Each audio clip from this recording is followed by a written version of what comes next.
bien savoir que l'irrigation, ça représente que 7% du territoire agricole français. La grande majorité de la production agricole en France se fait sans irrigation. On entend souvent le discours, on ne peut pas faire d'agriculture sans eau. Oui, ça, on ne peut pas faire d'agriculture sans eau, mais la grande majorité de l'agriculture se fait sans irrigation. Il y a des cultures où l'irrigation est indispensable, notamment on pense au maraîchage, l'arboriculture. Et après, il y a un certain nombre de productions où l'irrigation avait été mise en place, avait été vue comme un moyen de production supplémentaire, un peu comme les pesticides de l'engrais. Plus on arrose, plus on a de rendement.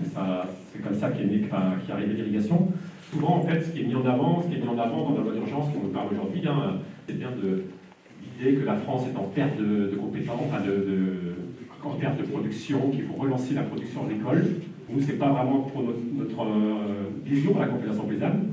Nous, on pense plutôt qu'il y a besoin de réorienter notre agriculture pour faire plus de souveraineté alimentaire. Donc, produire plus de fruits et légumes, ça serait bien parce qu'on en apporte 50%, 40 à 40% au moins pour les fruits. Continuer à arroser pour faire produire des céréales pour aller au port de la Palisse, ou continuer à arroser pour nourrir les méthaniseurs. Donc, ça n'a pas de sens. Au lieu de faire des stockages d'eau, comment on refait ce partage de l'eau? Quelqu'un qui fait le choix d'arroser aujourd'hui, c'est assez rentable quand les prix des céréales sont chers. Donc pour eux, l'intérêt, c'est de produire plus, mais produire plus, il faut aussi que ça soit en relation avec les charges. Donc il faut bien savoir que l'irrigation, ça demande des investissements, et puis des charges importantes, notamment les charges électriques, les charges électriques qui ont beaucoup augmenté. Donc dans un système classique en irrigation de maïs, où on jette 1800 à 2000 m3 d'eau par hectare, voilà, souvent on entend parler d'un coût électrique d'environ 200 €. Voilà, quand la tonne de maïs, elle est à 150 € au maximum en ce moment. Donc ça veut dire qu'il y a déjà une bonne partie du rendement qui va à l'irrigation. Donc finalement, contrairement à ce que nous disent les irrigants, l'irrigation des grandes cultures n'a pas forcément un intérêt économique énorme. Voilà, puisque le maïs grain, c'est quand même s'il a beaucoup diminué en Poitou-Charentes, c'est quand même l'essentiel du problème. On utilise encore énormément d'eau pour le maïs. Voilà, donc pour nous, ce n'est pas forcément justifié. Voilà, donc pour nous, je le redis, ce qui nous semble important, c'est à partir de la ressource en eau qu'on a dans notre territoire. Voilà, on a HMUC notamment qui a été fait dans la Vienne. Voilà, on connaît à peu près le volume qui est mobilisable. Voilà, et à partir de ça, il faudrait reconstruire un partage de l'eau et d'essayer de prioriser vraiment les cultures qui semblent importantes. Qui dit qu'en moyenne sur le bassin du Clin, pour fixer les idées, il faudrait diminuer les prélèvements en eau au niveau agricole de 40% par rapport à ce qui se fait. C'est ce que disait un petit peu Nicolas, il faudrait qu'on arrive à 13 millions de mètres cubes. Donc une diminution de 40%. Donc les études socio-économiques, elles sont là pour dire ah ouais, mais cette diminution de 40%, c'est peut-être la mort de l'agriculture, ou c'est peut-être juste un petit coup de blues. Il faut voir, donc il faut chiffrer ça pour voir si c'est possible. Enfin, je caricature un petit peu, mais quand même. Alors donc les principaux résultats, juste pour fixer les idées, et ben voilà, c'est ça. Vous regardez surtout la ligne du haut, là j'ai pas de pointeur, mais les exploitations agricoles, parce que quand Julien dit on a décortiqué l'étude socio-économique, non, on a regardé le volet agricole de l'étude socio-économique, parce qu'il y avait plein d'autres volets, et que déjà il y avait à boire et à manger dans le volet agricole, donc ça nous a suffi, quoi. Et donc quand on regarde ce volet agricole, ce qu'on retient, c'est 10 millions d'euros de chiffre d'affaires de perdus par an pour le volet agricole, et 130 équivalents temps plein, enfin 130 équivalents travailleurs. Voilà. Donc c'est une catastrophe. Voilà. Donc à Schmuck, il est urgent de dire que les volumes ils ne doivent pas être réduits de 40%, parce que sinon c'est l'agriculture qu'on réduit, quoi. Donc la première hypothèse, d'où ils sortent ces chiffres-là, ils sortent d'une différence qui est faite sur 2 scénarios, et uniquement 2 scénarios. Le premier scénario, qui serait business as usual, c'est dangereux. Ça veut dire, on ne change rien à ce qui se fait aujourd'hui. Et on ne change rien dans un contexte climatique qui lui change. On sait très bien qu'aujourd'hui, on n'aura pas le même accès à l'eau que demain sur le maïs. Et bien, le scénario business as usual, c'est on garde l'eau qu'on a aujourd'hui, on irrigue comme aujourd'hui, on fait le même rendement qu'aujourd'hui, et ça, c'est notre scénario de base, de référence. Donc la référence, c'est un tas de sable, enfin, elle est fausse. Et puis cette référence, du coup, elle vise à maximiser les gains. pour minimiser les pertes, puisque de toute manière, on sait qu'on aura moins d'eau l'année prochaine. Donc voilà. Donc premier scénario de référence qui conduit quand même à maximiser les gains. Et puis on le compare à quoi? À un scénario qui s'appelle, alors je vais reprendre mes anti-sèches, qui s'appelle application de HMUC sans adaptation. Donc on dit, ben voilà, on réduit de 40%, enfin 40% en moyenne, par sous-bassin, il y a des réductions différentes. Donc par sous-bassin, on réduit de 63% ou 20% ou 40% en fonction de l'urgence du sous-bassin à l'intérieur du bassin du Clin. L'irrigation pour tout le monde. Et puis on regarde ce qui se passe. Donc ce qui se passe, effectivement, sachant que personne ne s'adapte. Personne ne se dit, ah je vais avoir 40% de moins d'eau, donc peut-être je vais faire moins de maïs. Non, je fais autant de maïs, je vis autant de rendement, mais je sais que j'ai moins d'eau. Qu'est-ce qui se passe? Eh bien j'ai moins de rendement. Alors c'est un peu con parce que... Et j'ai d'autant moins de sous que c'est un peu con parce que j'ai mis quand même beaucoup de charges pour faire autant de rendement et j'en fais moins. Mais bon, voilà. Donc ce scénario S1, qu'est-ce qu'il fait lui? Il maximise les pertes. Enfin, il est hyper pessimiste parce qu'il part du principe qu'un agriculteur, il ne s'adapte jamais, ce qui n'est absolument pas le cas. Donc, après on fait la différence des deux, d'un scénario qui maximise les gains à un scénario qui maximise les pertes, qu'est-ce qu'on trouve? On maximise les écarts. Et donc, du coup, on est sûr d'avoir le pire du pire, c'est même pas le dernier décile, c'est le pire du pire avec ce chiffre-là. Donc déjà, le chiffre en soi, il veut absolument rien dire. Nous, ce qu'on aurait aimé, c'est déjà qu'il y ait éventuellement un comité de pilotage dans lequel on y figure, pour pouvoir faire des propositions, parce que les propositions que je vais vous faire, on n'a pas eu accès, on n'a pas pu les faire. Et ce qu'on aurait aimé, c'est qu'il y ait plusieurs scénarios, justement, qui soient élaborés. Et plein de scénarios différents qui se basent déjà sur le fait que l'agriculture et l'agriculteur s'adaptent, et l'agricultrice s'adapte à un changement. Je veux dire, on n'est jamais en train de faire la même chose, on est tout le temps en train de s'adapter parce que le climat évolue, parce que l'état du milieu il est différent. Donc on est tout le temps en train de prendre des décisions qui font que c'est pas ce qui était écrit dans le marque qu'on est en train de faire. Donc on s'adapte. Donc des scénarios où il y a forcément l'adaptation des pratiques, mais des scénarios aussi qui visent justement à un peu voir dans quelle mesure cette réduction-là, on peut arriver à la gérer en gérant différemment la réduction. On voit qu'il y a peu de pertes de rendement au final quand on est sur des céréales à paille, blé tendre et orge qui ont besoin d'eau au printemps. Si on arrête complètement l'irrigation, on part en moyenne 4%. Okay. Il y a des grosses pertes ici, 100%, voilà, sur les cultures arboricoles, les cultures maraîchères, les cultures comme le melon à forte valeur ajoutée, les cultures semencières, les semences céréales ou les protégines, quoi. Les cultures semencières, vous voyez sur le tableau précédent de Nicolas. Donc là, effectivement, c'est des cultures qui sont hyper sensibles. Et donc, voilà, il se trouve que ces cultures-là, pour nous, à la conf, c'est les cultures prioritaires pour l'irrigation. C'est elles qu'il faut... pour laquelle il faut conserver l'eau en premier lieu, quoi. Et puis quand on regarde en parallèle la consommation, pour donner un peu de chiffres à ce que disait Nicolas tout à l'heure, sur le territoire du bassin du Clin, le volume d'eau consommé en mètres cubes par type de culture, en moyenne sur les 10 dernières années, je crois, et ben on regarde le maïs grain, on ne voit pas trop les couleurs, mais le maïs grain, c'est presque 40% de l'eau consommée. Voilà. Le maïs grain, aujourd'hui, on doit réduire en moyenne de 40%, parce qu'il se trouve que le maïs grain, il consomme 40% de l'eau, par exemple. Mais il ne faut pas faire ce raccourci, hein. Je ne dis pas qu'il faut arrêter complètement le maïs, mais voilà, ça donne un ordre d'idée. Les céréales à paille, mine de rien, les céréales à paille, 4% de perte, donc autant dire des cultures qui, de tout temps, on les a toujours conduites, les céréales, on les sème à l'automne et on les irrigue pas. Et puis l'année où c'est sec, on fait moins de rendement que l'année où il pleut au bon moment. Mais on le sait, voilà, on fait des rendements qui varient. En irriguant, on essaye de faire toujours le top, le maxi, le machin. Et bien ces céréales à paille, aujourd'hui, elles pèsent 22% de l'eau consommée sur le territoire. Et ça, c'est réellement une hérésie. De mon point de vue et du point de vue de la conf, quoi. D'irriguer des céréales à paille qui de tout temps n'ont jamais été irriguées, juste pour arriver à faire toujours plus de produits, toujours plus de rendement, sur une eau qui est devenue hyper rare. Et à côté de ça, on a les semences, les cultures maraîchères agricoles et le tabac, là, parce que c'est une culture à forte valeur ajoutée. Elle pèse 10-11%. Si on rajoute les fourrages pour les animaux, on rajoute 10%. Donc il y a 20% de l'eau consommée aujourd'hui qui est réellement une eau qui pour nous est prioritaire et doit continuer à être consommée par ces types d'agriculture.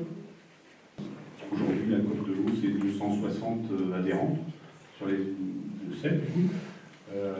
Donc ça représente pas beaucoup d'exploitation par rapport l'exploitation des Deux-Sèvres. Et chaque adhérent met du capital social à la coopérative. Aujourd'hui, c'est à peu près 500 000 euros de capital social détenu par les adhérents. Moi, à titre personnel, ça donne un exemple par exploitation. Nous, sur l'exploitation, on est engagé sur une autorisation de prélèvement de 9700 m3. Autant dire pas grand-chose, presque moins que les maraîchers, qui sont bien organisés. Ça va coûter 500 euros de capital social, soit 5 centimes du mètre cube utilisé. Les maraîchers, c'est à peu près la même chose, c'est 5 centimes. Les gros irrigants participent un peu plus sur le même niveau de capital social.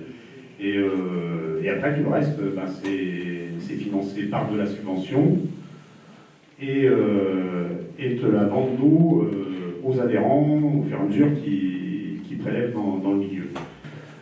Mais déjà, entre 2023 et 2024, le capital social des adhérents avait perdu 10%.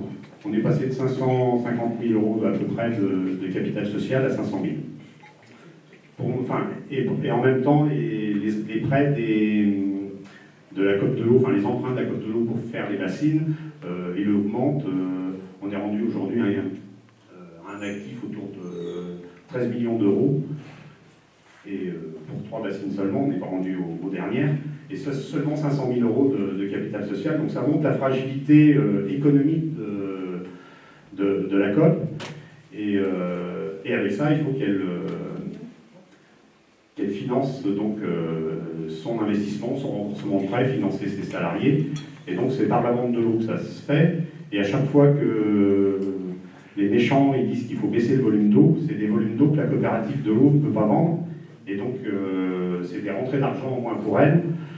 Donc il faut qu'elle augmente son prix de l'eau à ses adhérents. Et c'est là que ça bloque à chaque fois, parce que moins ils vendent d'eau, moins ils vendent de volume d'eau, plus on est obligé d'augmenter le volume le prix du mètre cube. Et du coup, quand Nicolas tout à l'heure parlait de 200 euros de charge d'électricité, aujourd'hui pour arroser 2000 mètres cubes sur un hectare de maïs, il faut mettre 600 euros encore en plus des 200 euros d'électricité. Et donc la rentabilité du maïs avec des niveaux comme ça, ça devient plus du tout intéressant. Et du coup, il y a beaucoup d'agriculteurs sur le bassin des bassines qui disent bah non, nous à ce niveau-là, on arrête d'être adhérents de la cote de l'eau, et donc ils sont quelques-uns déjà à être ressortis de la cote par rapport à ça. Sécurisation, aujourd'hui, depuis Sainte-Soline, c'est 400 000 euros par an de sécurisation des 3 bassines. Et Sainte-Soline, donc il faut sécuriser Sainte-Soline, ils n'ont toujours pas d'eau. Ça veut dire que c'est les autres qui doivent maintenir l'équilibre économique du bazar. Et aujourd'hui, l'inquiétude des irrigants, c'est vraiment de savoir à quel prix va s'arrêter l'eau. Et maintenant que la machine est lancée, il y a des investissements. Il faut quand même qu'il y ait encore du monde pour acheter l'eau. Même s'il n'y en a pas. C'est compliqué. Après, est-ce que les bassines, donc, elles restent viables économiquement sans les aides publiques? Je pense que vous avez tous la réponse. Bien sûr que non. Donc on est à peu près déjà autour de 70% d'argent public dans ces projets de méga-bassines, en tout cas pour celles qui nous concernent dans les Deux-Sèvres. Donc ces 70%, c'est surtout des financements qui viennent de l'agence de l'eau, donc qui sont conditionnés à certaines pratiques, obligations. Donc nous, c'est pour ça qu'en Deux-Sèvres, on a eu un protocole d'accord qui contraint très légèrement les irrigants qui vont être accordés aux bassines. Ils en rajoutent petit à petit. Donc il y a eu ce qu'on a appelé le fonds hydraulique. Je ne sais pas si ça vous parle, le fonds hydraulique. Donc ça, c'est le ministère de l'Agriculture qui a décidé de faire une petite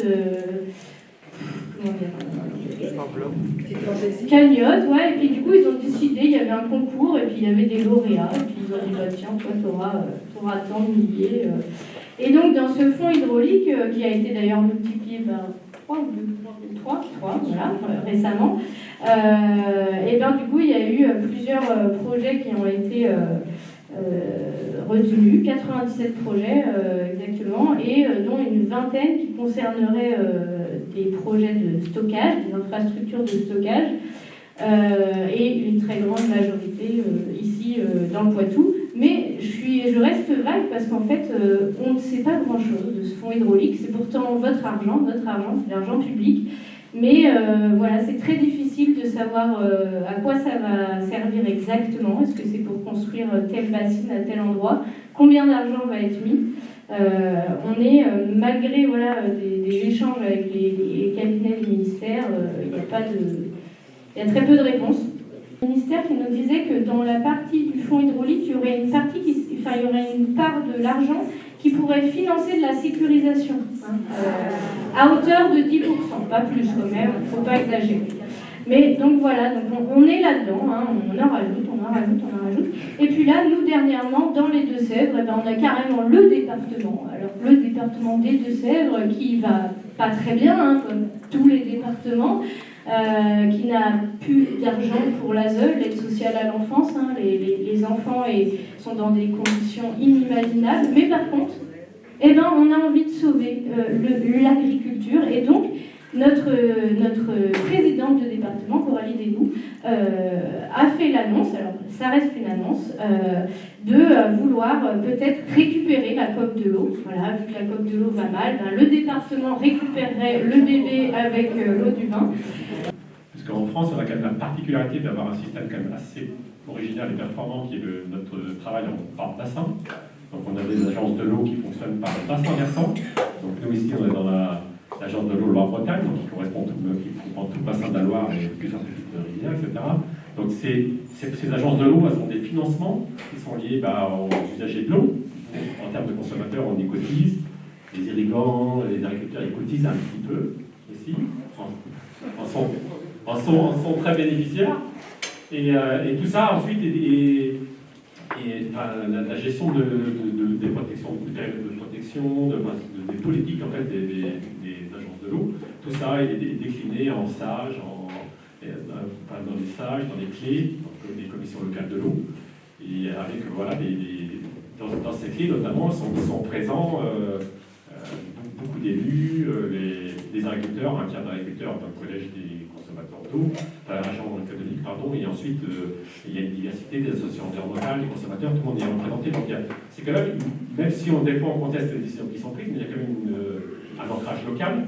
Et donc là, dans la loi d'urgence, il y a une volonté en fait de contourner ça, notamment les clés.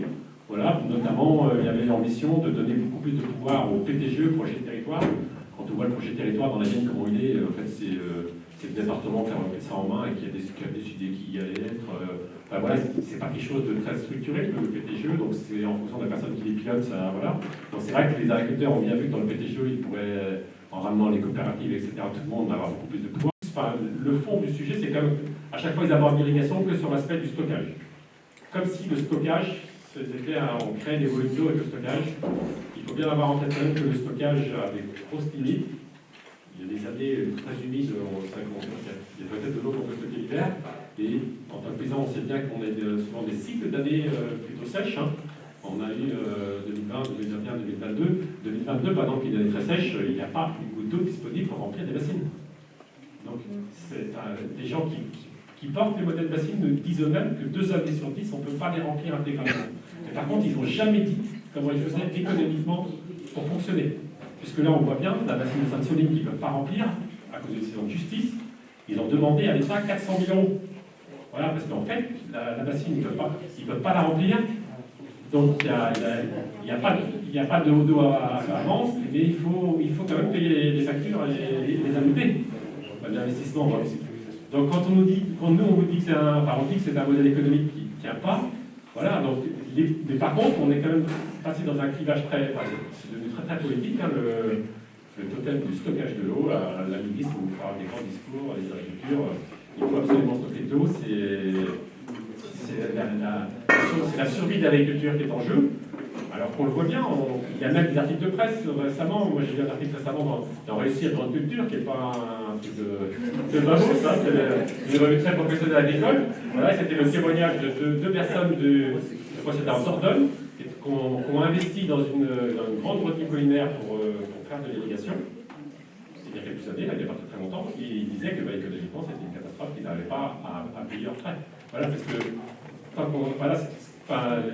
que les paysans ont besoin, avant de produire, c'est d'avoir des prix corrects pour pouvoir améliorer leur production et pouvoir faire face aux aléas. Donc il est vrai que l'irrigation, ça permet de faire face à certains aléas, mais encore faut-il que ça vaille le coup économiquement. Et c'est là que moi je suis le dossier des bassines depuis très longtemps. Dans la Vienne, je n'ai jamais vu d'études économiques sérieuses. Jamais. J'ai vu des études qu'ils ont produit, qui étaient des choses où on confondait chiffre d'affaires, en gros, et revenus, quoi. On disait que le chiffre d'affaires, en gros, le chiffre d'affaires va monter, on va produire beaucoup plus. Les coopératives étaient très contentes parce qu'elles veulent du volume de production, mais voilà, comment on permet de construire des modèles où les paysans peuvent vivre